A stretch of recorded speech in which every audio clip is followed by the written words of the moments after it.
The ballroom air hit me like a wall of fancy perfume, heavy and overwhelming. Giggles and chuckles bounced around the tall ceilings, filling the place with noise. I hung out by the entrance, eyes glued to Clara as she glided through the crowd, all smooth and charming like it was nothing. She's got this knack for making folks feel like they're the only one in the room, even when they're just another face to her. Back in the day, I used to think I was different, that the way she'd lock eyes with me meant something special, but tonight, man, something felt off, like a bad vibe I couldn't shake. It all kicked off with this quick little look I wasn't meant to catch, a sneaky, split-second thing between her and some dude I didn't know from Adam. It wasn't a buddy-buddy glance or a casual nod, it carried some heavy weight I couldn't pin down right away, though my gut was screaming before my brain caught up.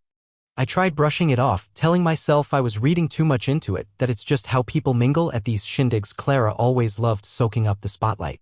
But that look? It wasn't for my eyes, and deep down, that's when it hit me, I knew something was up. For the next hour, I played the good husband gig, chatting folks up, chuckling at lame jokes, sipping my whiskey, all while my head was spinning like a top. I kept tabs on her every step, the light brushes of her hand, the way she'd lean in too damn close to that guy, how her grin got a little too big when she talked to him. Then she pulled a move that twisted my insides, she peeked at her phone, muttered something low to him, and headed for the back exit. A couple beats later, he trailed after her, keeping it subtle but not subtle enough. I stood there like a statue for a second, my brain yelling at me to get moving, to tail them, to face what I already figured was true. So I went for it. What I stumbled into on the other side of that door. It broke me wide open. The hallway was shadowy, the ballroom tunes dulled by those thick walls. My heart was pounding in my ears as I crept toward the exit, scrambling for any excuse to calm myself down. Maybe she's just grabbing some fresh air, I thought. Could be a quick call. But nah, my gut wasn't buying that crap, I knew better. The door sat cracked open just a hair. I stopped short, flattening myself against the chilly wall, trying to steady my ragged breathing. I wasn't ready to swing it wide yet, I needed a minute to brace myself for whatever was waiting. Then I heard them quiet voices, a little muffled laugh. Hers. Not the laugh she lets out when something's funny, but that flirty one she used to toss my way, the one that made me feel like I was king of her world once upon a time. My chest squeezed tight. Then the guy piped up, "You sure he's got no clue?" I beat of silence, then Clara, all soft and smooth, "He's got no idea." No idea. That stung harder than I ever figured words could. I didn't barge through the door, I didn't need to see it to know. Instead, I turned on my heel and walked off, my legs moving like they weren't even mine. My head wasn't in that hallway anymore, it was digging through the past, those late nights she'd breeze in, the sudden fuss over how she looked, that new habit of locking her phone. It was all clicking into place now. But here's the kicker, I realized something I hadn't seen coming. I wasn't torn up like I should have been. Yeah, I was pissed. Humiliated? Sure. But heartbroken? Not quite. I should have been a wreck, crushed by the betrayal, but what hit me was colder, something I never thought I'd feel about my own wife. I just didn't care anymore. I strolled back into the party, snagged a fresh drink from the bar, and posted up, waiting to see how long she'd take to waltz back in. When she finally did, her smile was picture perfect, her laugh light as air. She came right up to me, leaned in close, and whispered like it was all normal, just catching up with an old pal. She was testing me, seeing if I'd bite. I flashed her a grin, lifting my glass like a toast. "Yeah, I figured," I said, keeping it cool. For the first time since we said "I do," I caught a flicker of fear in her eyes. Clara's grin wobbled for less than a heartbeat, but I saw it, that tiny slip, a chink in her polished mask. She bounced back fast, letting out a little laugh as she hooked her arm through mine, acting like everything was fine, like I was still the dumb sap she just trashed behind my back. But that guy? He was gone, I wasn't clueless anymore. The rest of that party just sipped by in a haze. I wasn't really there, not in my head anyway. I flashed grins when I had to, bobbed my head at chatter I didn't even register, kept up the act of the doting husband, but inside? Man, my mind was a freaking tornado. I'm not the type to make a big fuss. Flipping tables or chucking drinks isn't my style. Nah, that'd be too simple for her, too easy to guess. I had to play it sharper. So I kept my eyes peeled, caught every sneaky peek she threw that guy's way, every twitch of her fingers toward her phone before she stopped herself, every time she ducked off to the bathroom for way too long. By the time we bailed from the shindig, I'd cooked up a plan in my head. She figured I'd just clam up, pretend I didn't see a thing. She had no clue she'd just kicked off a chain reaction she couldn't take back. The drive home was dead quiet. Not the cozy kind, but the thick, choking kind that sits on your chest. I could sense her stealing little looks at me, trying to figure out if I'd meant that jab I threw earlier. Tonight was a blast, she piped up eventually, her tone all breezy and fake cheerful. I smirked. Oh yeah, she faltered for a second. Sure was nice seeing everybody again. I let her words just float there before tossing back. Yeah, I'm sure it was a real treat. Silence hit again. I could feel her nerves tightening up like a spring. She squirmed in her seat, legs crossing and uncrossing, fingers tapping a light beat on her thigh. She was itching to dig deeper, to poke at me, but she held back, scared of what she might uncover. It was gonna be a long night. When we rolled into the house, she dawdled by the front door, kicking off her heels real slow. I kept my eyes on her, watching close. She was stalling, waiting to see if I'd call her out. I didn't bite. Instead, I yanked my tie loose and stretched out with a laid-back groan. Man, I'm wiped. Think I'll hit the sack early. She blinked, caught off guard. Oh, yeah, me too. She trailed me up the stairs, and for the first time in forever, it hit me how mechanical our little dance had gotten, brushing our teeth side by side, slipping into PJs, sliding into bed like we'd rehearsed it a million times. Except tonight, the steps were off. She crawled under the sheets next to me, and I could feel her holding back. Usually, she'd roll my way, toss a hand on my chest, maybe plant a quick kiss on my shoulder. Not tonight, she stayed stiff as a board. Night, she mumbled. I didn't say a word back. I just lay there, eyes locked on the ceiling, tuning into her breathing, slow, steady, faking sleep like a pro. I wondered what was spinning in her head, if she was replaying the night, kicking herself, or if she had any inkling that come morning she'd wish she'd never sized me up as a pushover. Sleep didn't come for me that night. I stayed still as a rock, soaking in the steady rhythm of Clara's breaths, the rustle of the sheets when she shifted. Was she really out, or was she like me? Wide awake in the dark, crushed under the weight of what we weren't saying? It wasn't just her cheating that gnawed at me. It was how damn sure she'd been about pulling it off. Giggling behind my back, betting I was too dumb, too soft to catch on. 8 years I'd given this woman, and right then, she might as well have been a stranger crashing in my bed. When the sun finally peeked through the blinds, painting gold stripes across the covers, I'd made up my mind. I wasn't gonna lay into her, not yet. No yelling, no big blowout scene. That's what she'd brace for. Cheaters always expect the same old script, the shouting, the begging, the messy split. But I wasn't handing her that easy out. I'd let her tangle herself up in her own web of bull. Come morning, she woke up acting like it was business as usual. She stretched out, rubbed her eyes, let out a sleepy little yawn before rolling over to look at me. Morning. I turned, met her stare, and gave her a small grin. Morning. Her lips parted like she thought I'd say more, but I left it there. I climbed out of bed, hit the shower, threw on some clothes, and whipped up breakfast like it was any other day. I went through a routine like nothing was wrong, and that threw her off big time. I could tell she kept eyeing me over her coffee mug, fingers drumming restless on the counter. She was on edge, waiting for me to drop the hammer to call her out. But I didn't. I let that silence hang between us, thick and heavy, choking the air. She couldn't hold it in any longer. Something bothering you? She tossed out, acting all chill and curious. I glanced up from my eggs, scrunching my brow like I didn't get it. Nah, why do you think that? She paused, caught off guard. You're just real quiet today. I let out a little laugh, shaking my head. Just mulling stuff over, last night wore me out. Her grip on that coffee mug got tighter. Oh.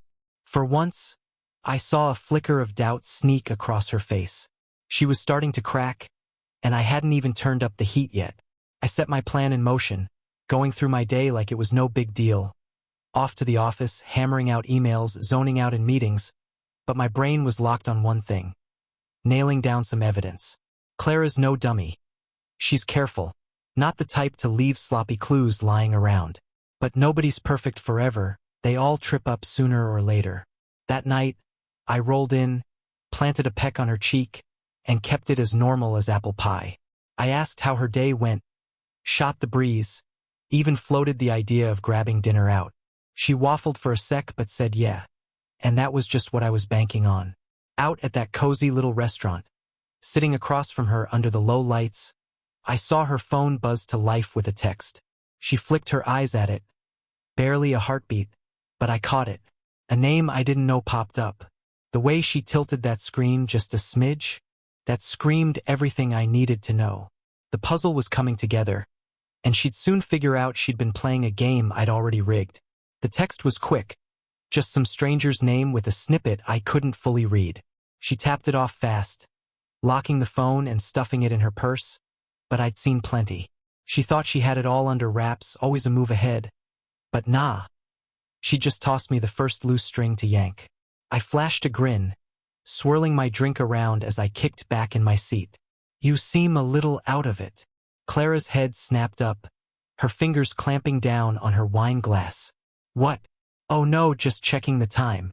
Total BS. A weak, shaky lie that didn't even land right. That's when it hit me. She was rattled. It was small stuff. The way she dodged my eyes a second too long. How she kept smoothing her hands over her skirt like they wouldn't stay still. She'd been braced for me to call her out. She knew I'd clocked something, even if she wasn't sure what. And it had her spooked, wondering what I'd pull next. Here's the kicker, I wasn't gonna pull anything. Not yet. I'd let her dig her own grave first. I played it cool the rest of the night, covered the bill, slung an arm around her as we strolled to the car, kept the small talk flowing on the drive back. All the while, she kept sneaking sideways glances, like she was waiting for me to crack, to point a finger, to lose it. I didn't budge. When we got home, she lingered by the door, fiddling with her purse strap before finally spitting it out. Think I'll take a bath, long day, she said, faking a yawn. There it was, her excuse to slip away, to get some alone time with that phone where I wouldn't see. Exactly what I'd hoped for. I nodded, leaning in to kiss her forehead real quick. You earned it. Her face twitched, just a tiny slip, before she spun around and headed upstairs. I heard the faucet kick on, counted a few beats, then got to work. Here's where she messed up. She still thought I was in the dark. She had no clue I'd spent the last couple days rigging our Wi-Fi to sync everything up, that every gadget hooked to it, including hers, left a trail I could follow. I flipped open my laptop, pulled up the logs, and watched her messages roll in live. That bath wasn't about unwinding. Soon as she sank into the tub, she grabbed her phone. A text popped up. Unknown name. He say anything yet? A pause. Then her reply, Clara. No, but I'm pretty sure he's onto me. I stared at those words, letting them sink in deep. She was freaking out, flailing around in her head. It wouldn't be long before she screwed up big. That night was gonna drag for her. I could feel it. I snapped the laptop shut, leaned back, and took a slow, steady breath. I had what I needed right there. I could have stormed upstairs, smashed through the little fantasy she was clinging to, but I held off. Instead, I kicked back in my chair, listening to the tub drain overhead. Let her stew in her own panic. Let her twist in the sheets all night, wondering if I was asleep, if I'd figured her out. Let her think she still had the upper hand for a bit longer. Because tomorrow she'd see how bad she'd misjudged me. I rolled out of bed before Clara that morning, or at least I made it look that way. Truth is, I barely caught a wink. Didn't need to, though. I'd spent the whole night tuned into her breathing, feeling the nervous energy pouring off her as she flipped and flopped in her sleep. She could sense the storm brewing, but she wasn't about to poke the bear. And that's what made it so sweet. She was falling apart all by herself. I shuffled downstairs and fired up the coffee maker like it was any other day. The smell of fresh brew hit the air as I leaned on the counter, eyeballing my phone. Those texts from last night were still rattling around in my head. She'd basically confessed she thought I was onto her. Now I was gonna make damn sure she never felt comfy again. Breakfast came with a side of lies. Clara finally dragged herself downstairs, looking like she'd been hit by a truck, dark bags under her eyes, hair a little wilder than usual. She barely flicked a glance my way as she hit the fridge and poured some OJ. Get any shut-eye? I asked, sipping my coffee real slow. She flinched just a tiny twitch, but I caught it. Yeah, she shot back quick. You. I grinned. Slept like a rock. Total bull, but she didn't need the truth. She gave a distracted nod, swirling her juice with the straw, staring at the counter like it might spill some secrets. I could tell she was itching to ask something, maybe if I'd noticed her phone glowing last night, but she kept her lips zipped. Then she faked a yawn and peeked at the clock. Thinking I'll swing by the gym this morning. Another dodge, more time to sneak off and text him. I tilted my head, acting like I was mulling it over. You know, that's not a bad call. Maybe I'll tag along. Her whole body went rigid. She didn't see that coming. Oh, she said, her voice tight and cautious. Don't you have work, though? I took another sip, smirking. I can slide in a little late. I watched her brain scramble for a way out, searching for some excuse to ditch me, but she was stuck. What kind of wife says no to a workout with her husband? So she plastered on a grin. All right, yeah, let's hit it together. Boom, just like that, I boxed her in again. Pushing her to the edge, the ride to the gym was dead quiet. Clara kept eyeballing her phone like it was gonna jump out of her pocket and spill everything, but with me right there, she didn't dare touch it. She was antsy as hell. I could feel it in the way her fingers tapped her leg, how she kept licking her lips like her throat was parched. I kept the chatter light, acting oblivious, asked about her job, tossed out ideas for the weekend, even wondered if she'd be up for dinner with my folks on Sunday. Her answers came short and sharp, her mind clearly a million miles away. Man, I was eating it up. We hit the gym together, side by side. Usually, Clara's in her element there. She loves the spotlight, always primed to perfection, flashing smiles at randoms, pretending she doesn't notice the guy's sneaking looks. Not today, though. She was stiff as a board, totally off her game. Because I had my eyes on her. She knew it, felt it sinking in. And the longer she went without peeking at that phone, the more she started unraveling. When we wrapped up, she looked beat, and not just from lifting weights. Walking back to the car, she finally cracked. I might meet Jenna later, she said, snapping her seatbelt into place. Girls' night, some wine, some gossip. I almost busted out laughing. She was pulling every trick she had. But I kept it smooth. Nice, have a good time, I said, easing out of the lot. Say hi to her for me. She blinked, thrown off by how chill I was. Yeah, sure. I saw her shoulders loosen up. She thought she'd scored a point. What she didn't know, though, what she couldn't know, was I'd already peeked at her location history. Jenna? She was out of state. The last straw. By evening, Clara had dolled herself up, perfume on, purse in hand, and gave me a quick peck on the cheek before bolting out the door. The second she was gone, I sprang into action. I flipped open my laptop, dug into the Wi-Fi logs, and tracked her phone as it pinged a new spot. Not Jenna's place, a hotel. The same damn hotel she'd hit up 3 times in the last 2 months. That was it. No more guessing, no more gut vibes. This was hard, cold truth staring me in the face. I sat there, glued to the laptop screen, letting the reality of it all sink deep into my bones.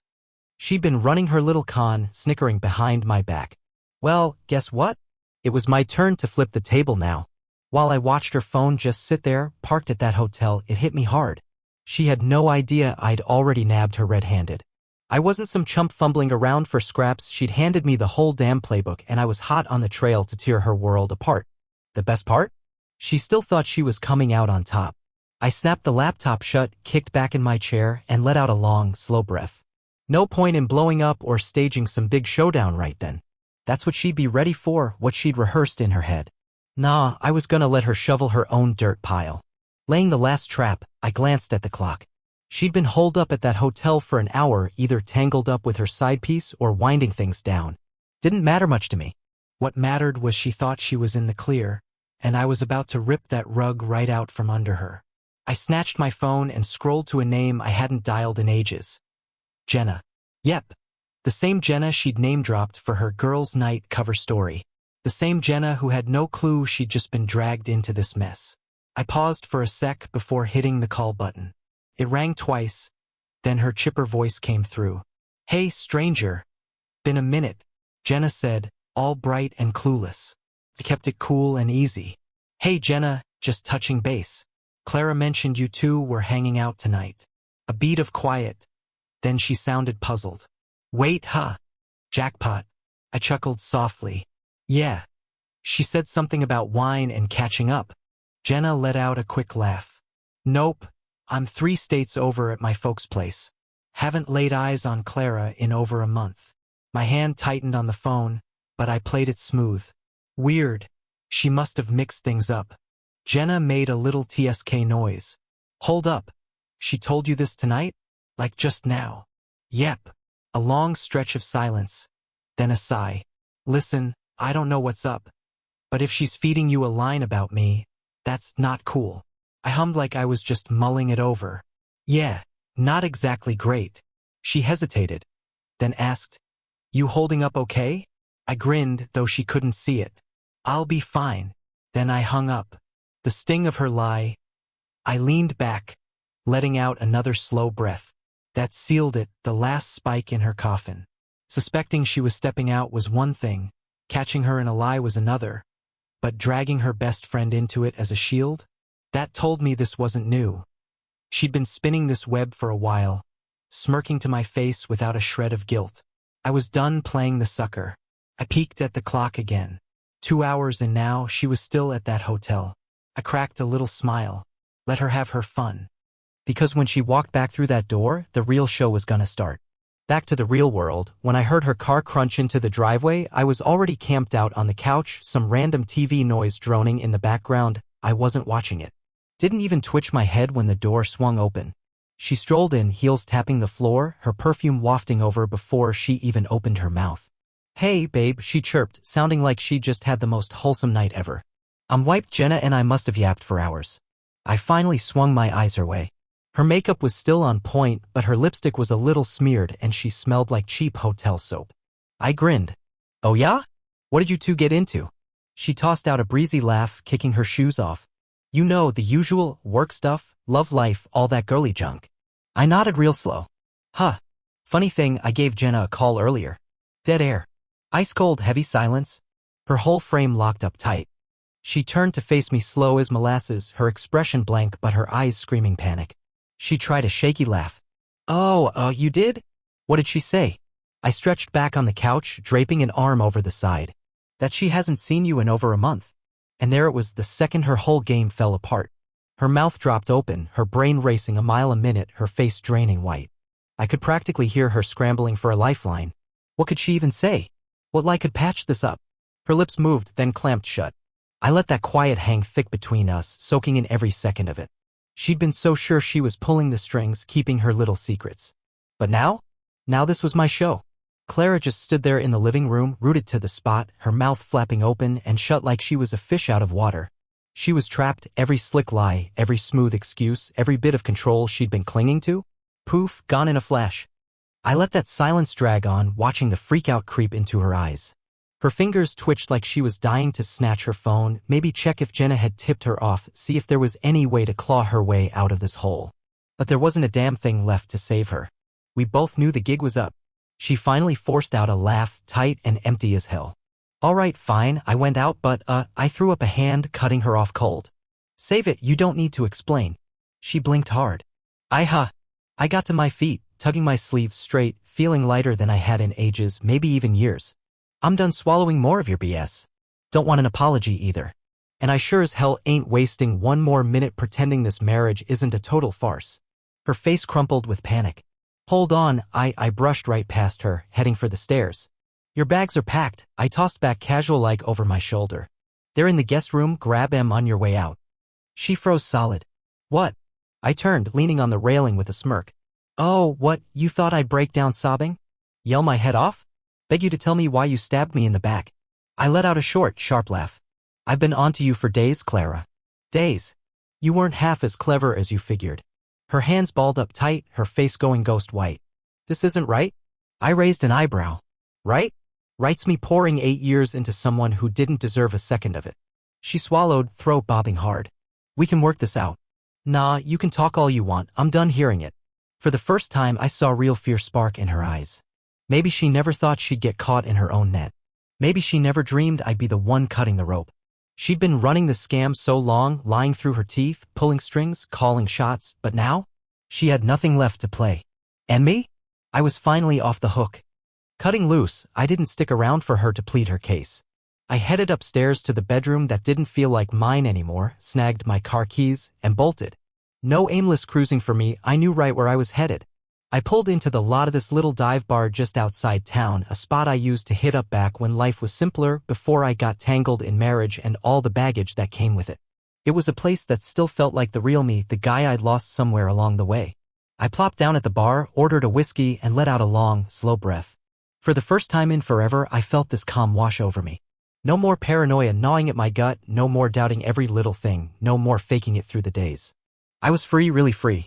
And I wasn't about to glance in the rearview.